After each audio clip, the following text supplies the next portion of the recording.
नमस्कार दोस्तों आज मैंने आप लोगों के लिए दिल्ली सल्तनत के ऊपर बहुत सारे क्वेश्चन बनाए हैं जो कि बीपीएससी टीआरई 1 2 3 में पूछे गए थे।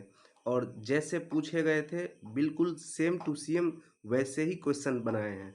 और देख लीजिए यहाँ भी आप लोगों को 5 ऑप्शंस मिलेंगे प्रत्येक क्वेश्चन के साथ। और जैसा कि उसमें होता था, चौथा ऑप्शन होगा इनमें से एक से अधिक और पांचवा होगा इनमें से कोई नहीं। तो वैसे ही सेम टू सेम है। तो आप लोग देखते जाइए और आप लोग कमेंट करके बताइएगा कि आप लोगों ने कितना क्वेश्चन का सही आंसर किया है। तो चलिए अब वीडियो को शुरुआत करते हैं और बताइए आप लोग, गुलाम वंश की स्थापना किसने की थी? दोस्तों, गुलाम वंश की स्थापना कुतुबुद्दीन ऐबक ने की थी। कुतुबुद्दीन ऐबक ने कब किया था गुलाम वंश का स्थापना? तो कुतुबुद्दीन ऐबक ने गुलाम वंश का स्थापना किया था 1206 ईस्वी में। कुतुबुद्दीन ऐबक जो थे वो मोहम्मद गौरी के गुलाम थे। तो इसका आंसर हो जाएगा सी। उसके बाद देख लीजिए, किस शासक को लाख बख्श कहा जाता है? तो इसका भी आंसर हो जाएगा दोस्तों कुतुबुद्दीन ऐबक हो जाएगा। मैं 2 4 सेकेंड रुकूंगा और आप लोग उसका आंसर दे दीजिएगा। तो चलिए अब आगे बढ़ते हैं। तीसरा क्वेश्चन है, चहलगानी या चालीसा की स्थापना किसने की थी? तो चहलगानी या चालीसा की स्थापना किसने की थी? तो इसका सही आंसर हो जाएगा इल्तुतमिश ने किया था। इसी ने दोस्तों इक्ता प्रथा का स्थापना भी किया था। अगला क्वेश्चन है, किसने खलीफा से मान्यता प्राप्त की और सिक्कों पर उसका नाम अंकित करवाया? तो दोस्तों किसने खलीफा से मान्यता प्राप्त की? तो इसका सही आंसर हो जाएगा इल्तुतमिश ने। कब किया था इसने? तो 1229 ईस्वी में इन्होंने तुर्की के खलीफा से मान्यता प्राप्त किया था। उसके बाद अगला देख लेते हैं, रजिया सुल्तान के पतन का मुख्य कारण क्या था? तो रजिया सुल्तान के पतन का मुख्य कारण इसमें हो जाएगा आपको तुर्क अमीरों का विरोध। रजिया सुल्तान जो थी वो इल्तुतमिश की बेटी थी। तो इल्तुतमिश चाहता था कि रजिया सुल्तान ही शासन करे क्योंकि ये बहुत ही योग्य महिला थी। और रजिया सुल्तान ही थी जो कि प्रथम महिला शासिका बनी थी मुसलमान में। और उसके बाद क्वेश्चन अगला है दोस्तों, बलबन की शासन नीति क्या थी? तो बलबन की शासन नीति, पहला इसका आंसर हो जाएगा ए हो जाएगा, रक्त एवं लौह की नीति थी। और बलबन ने दोस्तों सिजदा और पैबोस का भी नीति अपनाया हुआ था, जिसमें लोगों को उसके चरण पर सो करके उसको मतलब प्रणाम करना होता था। और ये खुद को ईश्वर का प्रतिस्वरूप मानता था। ये मानता था कि ईश्वर के बाद राजा ही सब कुछ है। अगला क्वेश्चन देख लेते हैं, खिलजी वंश की स्थापना किसने की थी? खिलजी वंश की स्थापना कब हुई थी? तो खिलजी वंश की स्थापना हुई थी 1290 ईस्वी में। गुलाम वंश के बाद खिलजी वंश की स्थापना हुई थी 1290 ईस्वी में। इसका आंसर हो जाएगा जलाउद्दीन खिलजी। जलाउद्दीन खिलजी जो कि अलाउद्दीन खिलजी का चाचा था और ससुर दोनों एक ही था। और इसने दोस्तों किसको मार करके शासन किया था? तो कैकुबाद को मार करके इसने शासन किया था। ये याद रखिएगा, गुलाम वंश का अंतिम शासक कैकुबाद है। गुलाम वंश का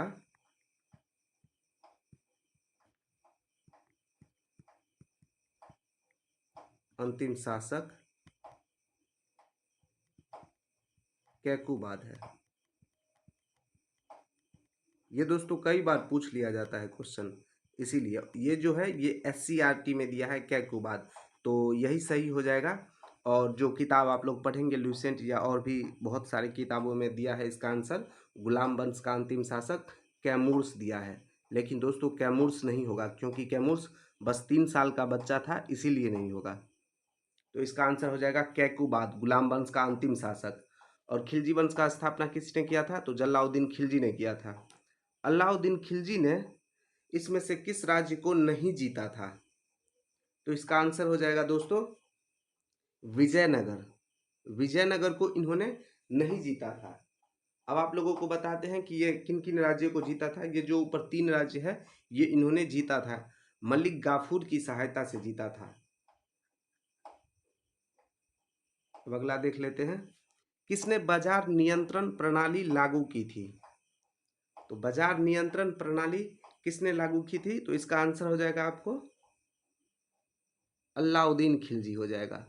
अलाउद्दीन खिलजी ने ही बाजार को नियमित रूप से सुचारू किया था और बाजार पर अपना नियंत्रण स्थापित किया था।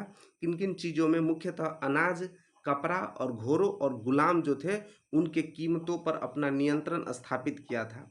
और इसने दोस्तों अस्थाई सेना रखा था, अलाउद्दीन खिलजी ने अस्थाई सेना रखा था।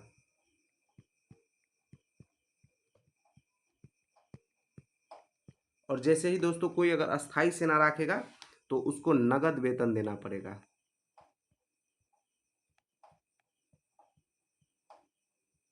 तो नगद वेतन देने वाला भी अलाउद्दीन खिलजी ही था और अस्थाई सेना रखने वाला व्यक्ति भी अलाउद्दीन खिलजी ही था।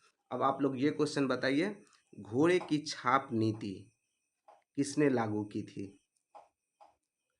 तो दोस्तों इसका आंसर भी हो जाएगा आपको अलाउद्दीन खिलजी ने। इन्होंने क्या किया था कि घोड़े को दागने की नीति और जो इसके सेना थे उसको मतलब हुलिया बदलने की नीति, इसका भी प्रथा अलाउद्दीन खिलजी ने ही चलाया था। अब अगला देख लेते हैं, अलाउद्दीन खिलजी का प्रसिद्ध सेनापति कौन था जिसने दक्षिण भारत को जीता? दक्षिण भारत को जीता था, आप लोगों को मैंने अभी बताया है कि इसका प्रसिद्ध सेनापति था मलिक काफूर, जिनकी सहायता से इन्होंने दक्षिण भारत को जीता था। दक्षिण भारत में इन्होंने किन किन राज्य को जीता था? तो इसका आंसर हो जाएगा देवगिरी को जीता था, वारंगल को जीता था, होयसाल को जीता था और मदुरै को जीता था। और जीत करके अलाउद्दीन खिलजी ने केवल कर वसूला था, केवल कर वसूला था।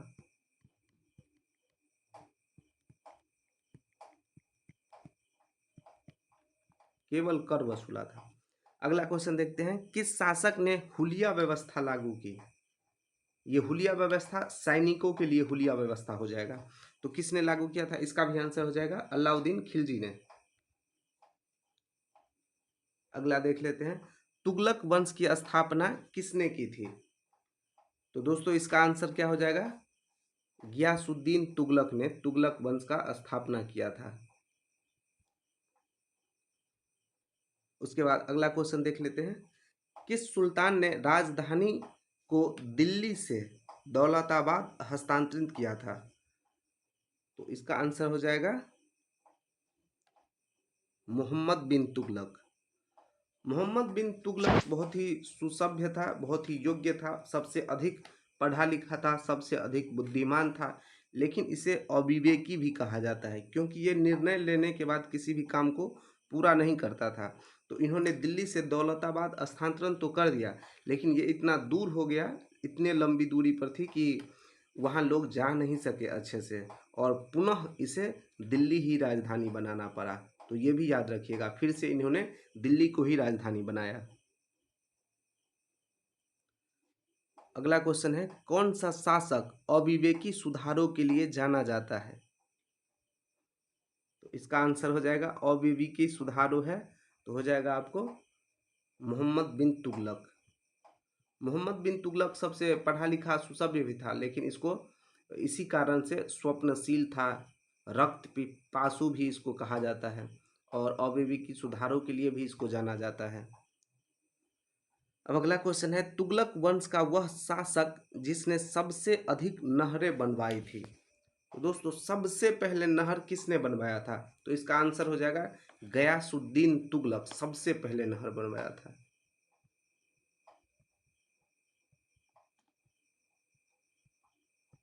सबसे पहले नहर का निर्माण करवाया था गयासुद्दीन तुगलक।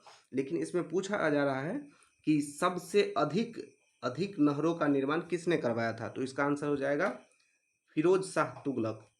इसको दोस्तों क्या कहा जाता है? फिरोज शाह तुगलक को नहरों का निर्माता भी कहा जाता है, इसीलिए फिरोज शाह तुगलक को। अब अगला क्वेश्चन देख लेते हैं, किसने असरफी नामक स्वर्ण मुद्रा जारी की थी?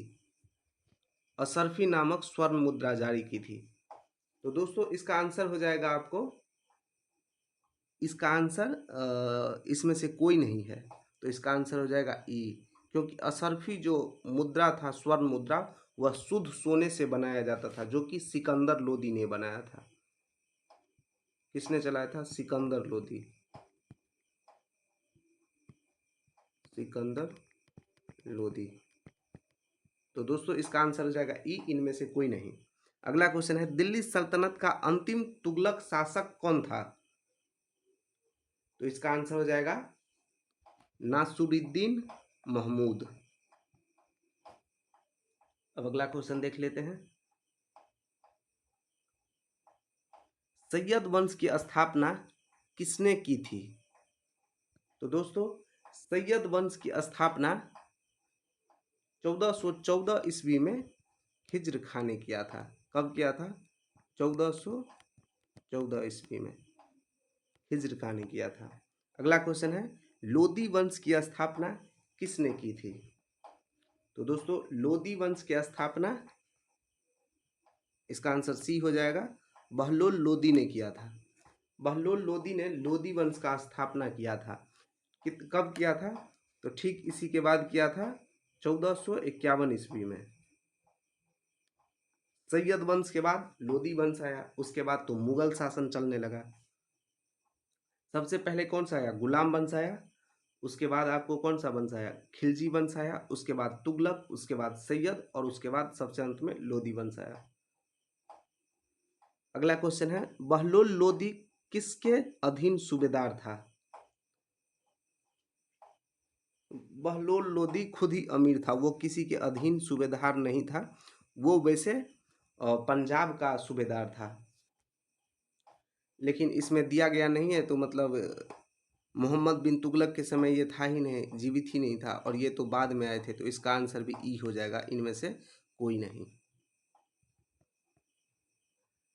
पहले इन्होंने मुल्तान का सूबेदार था, सरहिंद जो बोलते हैं, जो पंजाब में था, उसका सूबेदार था। उसके बाद ये खुद ही दिल्ली पर शासन करने लगे थे। उसके बाद है, बहलोल लोदी ने लोदी वंश का स्थापना भी किया था। किस लोदी शासक को कुशल प्रशासक माना जाता है? तो इसका भी आंसर हो जाएगा बहलोल लोदी। बहलोल लोदी को ही कुशल प्रशासक माना जाता है, क्योंकि बिखरे हुए प्रदेश को इन्होंने फिर से संगठित किया था, इसीलिए इसको कुशल प्रशासक माना जाता है। अगला क्वेश्चन है, पानीपत की पहली लड़ाई किसके बीच हुई थी? तो दोस्तों इसका आंसर हो जाएगा ए, बाबर और इब्राहिम लोदी के बीच हुआ था। लोदी वंश का अंतिम शासक था इब्राहिम लोदी। इसी के समय में बाबर आया था और पानीपत का प्रथम युद्ध हुआ, जो कि हुआ 21 अप्रैल को, 21 अप्रैल 1526 ईस्वी को हुआ पानीपत की प्रथम लड़ाई, जिसमें बाबर विजयी हुआ। बाबर विजयी हुआ।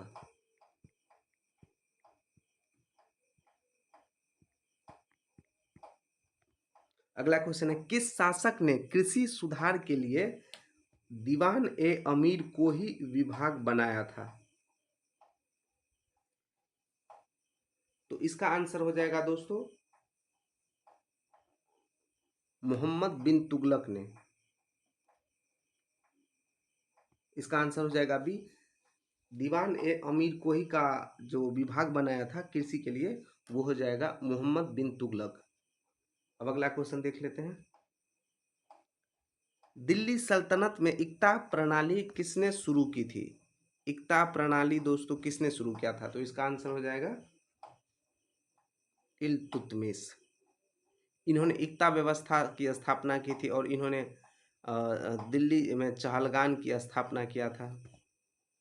इन्होंने अपना मकबरा जो होता है वो भी अपने शासनकाल में ही बना लिया था। और दोस्तों इल्तुतमिश को ही गुलामों का गुलाम कहा जाता है, क्योंकि कुतुबुद्दीन ऐबक जो थे वो गौरी के गुलाम थे, और कुतुबुद्दीन ऐबक के गुलाम थे इल्तुतमिश।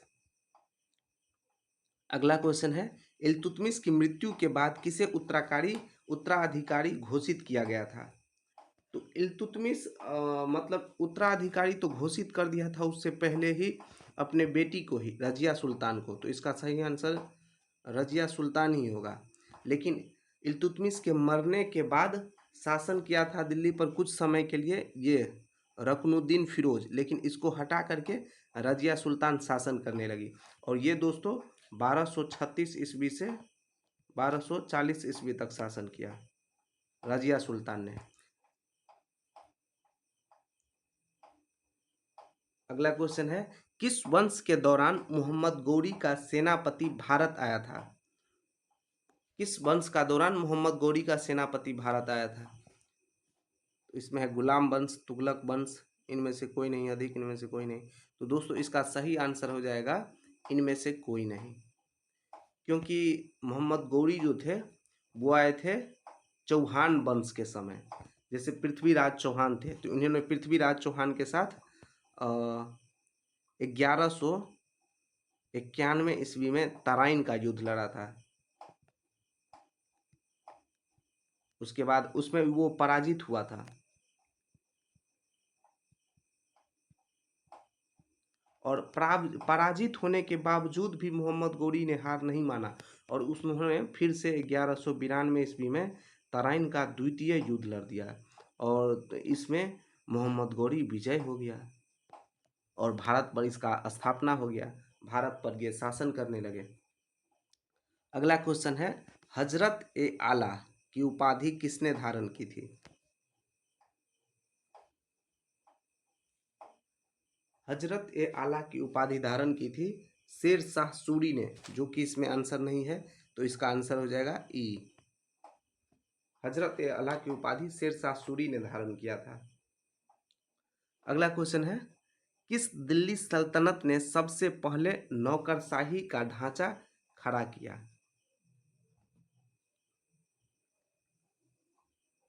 तो दोस्तों इसका आंसर हो जाएगा इल्तुतमिश। इल्तुतमिश ने सबसे पहले नौकरशाही का ढांचा तैयार किया। तो क्या बना करके? चहलगानी प्रथा, जिसमें 40 लोग होते थे, वही बना चहलगान।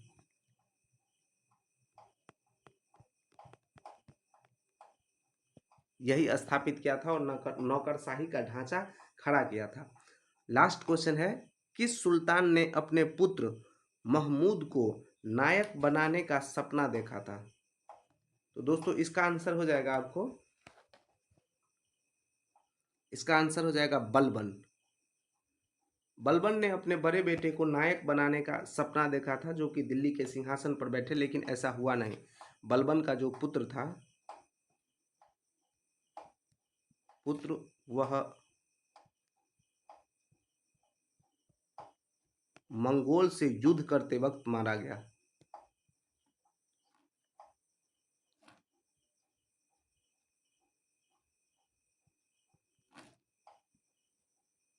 युद्ध करते समय मारा गया। तो दोस्तों मैंने 30 क्वेश्चंस करा दिए हैं, जो कि बहुत ही अच्छे अच्छे क्वेश्चन थे और बिल्कुल वैसे ही थे जैसे कि TRE 1 2 3 में पूछे गए थे। तो दोस्तों धन्यवाद आप लोगों का वीडियो देखने के लिए, और ऐसे ही वीडियो को देखते रहिए, क्योंकि मैं अच्छा कंटेंट लाता रहूँगा, और हो सकता है तो बाद में AI की मदद से और अच्छे से समझाने का प्रयास करूँगा। धन्यवाद दोस्तों।